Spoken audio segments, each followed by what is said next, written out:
আসসালামু আলাইকুম গাইস। তো সবাই কেমন আছেন? আশা করি সবাই ভালো আছেন। নতুন একটা ভিডিওতে আপনাদেরকে স্বাগতম। আমরা 13 জন মিলে যাচ্ছি সিলেট জাফলং ঘুরতে। আমরা রওনা দিয়েছি Ashulia Jamgora unit bus stand থেকে। সময় এখন রাত 10টা। একটা হাইয়েস্ট গাড়ি ভাড়া করেছি 17,000 টাকায়। কিভাবে যাচ্ছি, কত টাকা খরচ হলো, পথে কি কি ঘটলো, খাওয়া দাওয়ার বিরতি, সবকিছু দেখাবো এই ভিডিওতে। রওনা হয়ে গেলাম আমরা সিলেট জাফলং এর উদ্দেশ্যে। সবাই যেন আনন্দে মেতে উঠেছে গাড়ির ভিতরে। আমরা রাস্তায় একটা বিরতি নিয়ে নিলাম। এটা হচ্ছে হোটেল কিছুক্ষণ 2, মাধবপুর হবিগঞ্জ। আমরা এই হোটেলে খাওয়া দাওয়া করেছি। আসলে এই হোটেলের যে খাবার দাবার তেমন একটা মানসম্মত ছিল না, কোয়ালিটি খুবই খারাপ। আপনারা যদি এই হোটেলে খাবার দাবার খান অবশ্যই দেখে যাচাই করে তারপর খাবেন। খাওয়া দাওয়া শেষ করে আমরা রওনা হয়ে গেলাম আবারও সিলেটের উদ্দেশ্যে। তো আমাদের গাড়িটি কিন্তু হাই স্পিডে যাইতেছে, আপনারা দেখতেই পাচ্ছেন।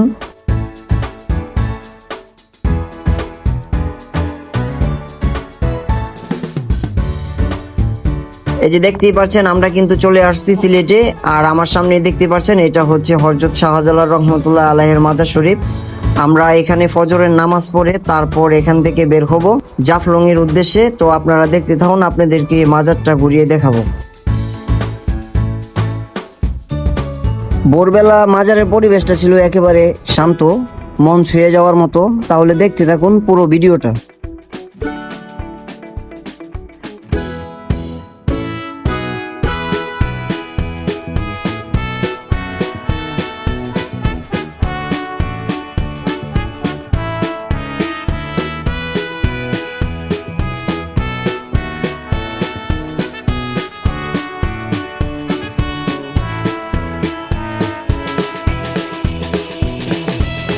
মাজার থেকে বের হয়ে আমরা রওনা দিলাম জাফলং এর পথে।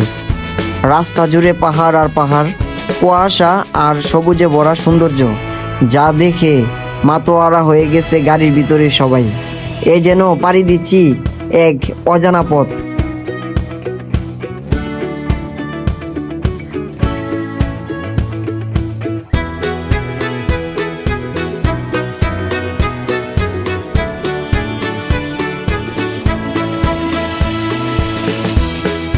সব পথ পাড়ি দিয়ে অবশেষে পৌঁছে গেলাম আমরা যেন এক সৌন্দর্যের রাজ্যে। আল্লাহর রহমতে আমরা জাফলং এ চলে আসছি, দেখতেই পারছেন। আর প্রথমে আমরা আগে খাওয়া দাওয়া করব, কারণ রাস্তায় যে একটা হোটেলে আমরা ব্রেক নিয়েছিলাম সেই হোটেলের খাবার কিন্তু একবারে বাজে ছিল, কেউই খাইতে পারেনি। আগে চলুন খাওয়া দাওয়া করে আসি। Paris hotel and restaurant. তো আমরা সকালের নাস্তাটা এই হোটেলেই করেছি, কারণ এই হোটেলের আমরা এসে দেখি তারা রান্না বান্না করতেছে। এই জন্য আমরা টাটকা যে গরম গরম ডিম খিচুড়ি এটাই নিয়েছিলাম আমরা সকালের নাস্তা হিসেবে। কারণ এই হোটেলের খাবারের মান খুব ভালো ছিল এবং পরিবেশটা সুন্দর ছিল।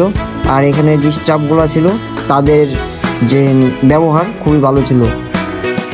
খাবার দাবার শেষ করে আমি চলে আসলাম একটা পাহাড়ে। সেই পাহাড়ে এসে যে ঘটনাটা হলো সেই ঘটনাটা আমি আপনাদের মধ্যে শেয়ার করব। একটা ছেলে আমাকে বলতেছে, তো ভাই একটু এদিকে আসবেন, আমি এখানে DSLR ক্যামেরা দিয়ে আপনার ছবি উঠাইছি, এখন প্রত্যেকটা ছবি 5 টাকা করে দাবি করতেছে।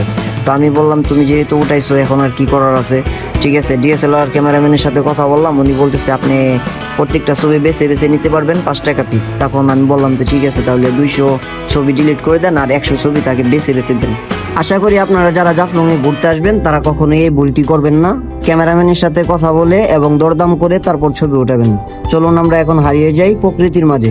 সিলেট জেলার গোয়াইনঘাট উপজেলায় অবস্থিত জাফলং বাংলাদেশের এক অন্য সুন্দর পাহাড়ি অঞ্চল।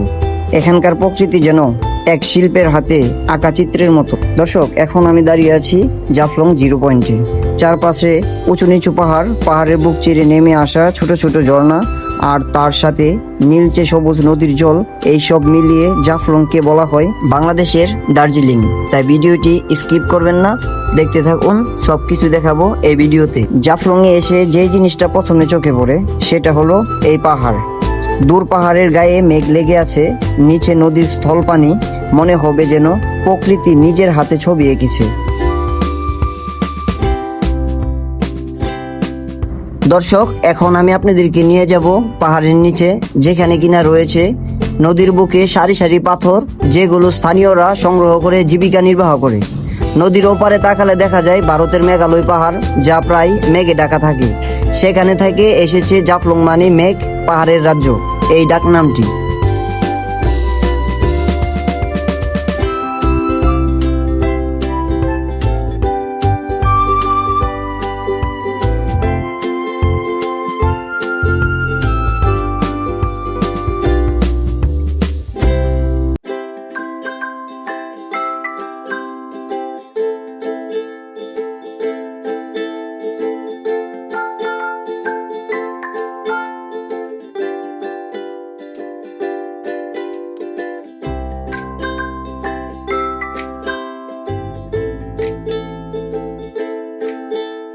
দর্শক, এতক্ষণ আপনাদেরকে দেখালাম পাথরের নদী আর সারি সারি পাথরের সেই দৃশ্য। এখন আমি চলে যাচ্ছি নদীর ওই পারে, আর ওই পাশে আছে খারিসাপল্লী, পুরনো জমিদার বাড়ি, সবুজ চা বাগান, আর একদম শেষে রয়েছে এক মায়াবী ঝর্ণা, যেটা যেন এক প্রকৃতির গোপন সৌন্দর্য।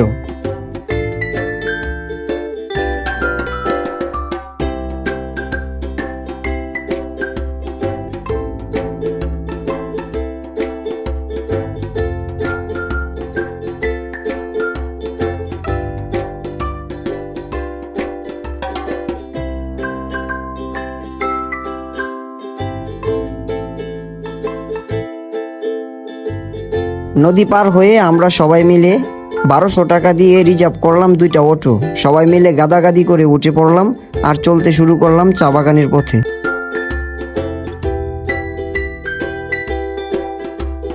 অটো চাকা ঘুরছে আর আমরা এগিয়ে যাচ্ছিলাম পাহাড়ের পেঁচানো পথে।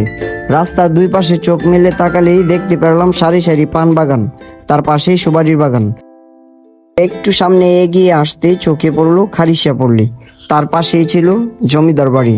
আপনার এই জমিদার বাড়িতে আসলে ঢোকার কোনো পারমিশন ছিল না, তাই এই জমিদার বাড়িতে আমরা কেউ নামিনি, কারণ এই জমিদার বাড়িটি বন্ধ ছিল। এখন আমি এসে পড়েছি চা বাগানের ভিতরে। চারপাশে শুধু সবুজ আর সবুজ, সারি সারি চা গাছ, পাহাড়ি হাওয়া আর পাখির ডাক। প্রকৃতি যেন নিজ হাতে এঁকেছে এক শান্তির ছবি। এই চা বাগানের প্রতিটা কোণে লুকিয়ে আছে সৌন্দর্য আর প্রশান্তি, আর আমি ঠিক সেখান থেকে আপনাদেরকে দেখাবো এই পুরো জায়গার সেরা মুহূর্তগুলো।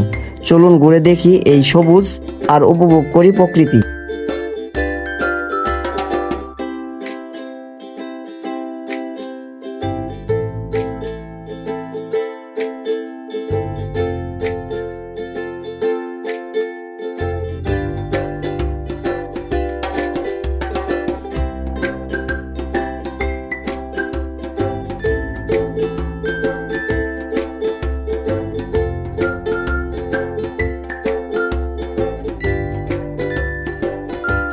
চা বাগান ঘুরে দেখার পর এবার আমরা রওনা দিলাম মায়াবী ঝর্ণার দিকে। অনেক দিনের ইচ্ছা ছিল ঝর্ণার ঠান্ডা পানিতে ডুব দিব, মন ভরে গোসল করব, একটু প্রশান্তি নিব, কিন্তু গিয়ে যা দেখলাম তাতে একটু হতাশ হতে হলো।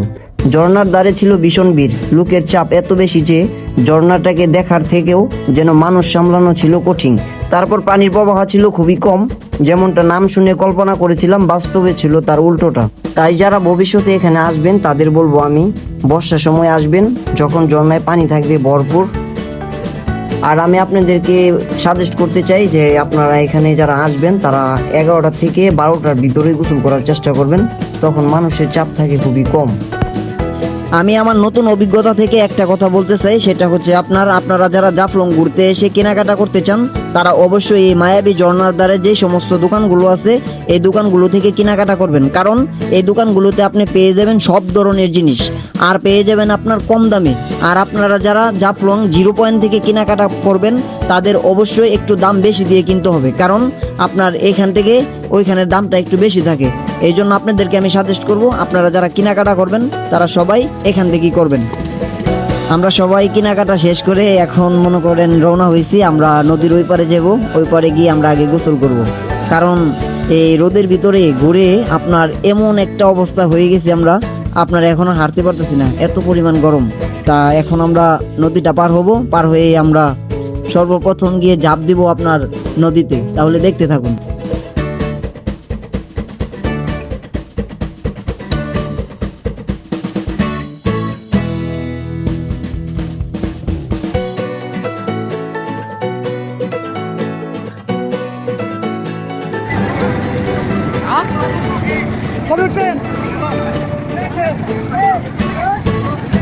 ভাই আসিফ ভাই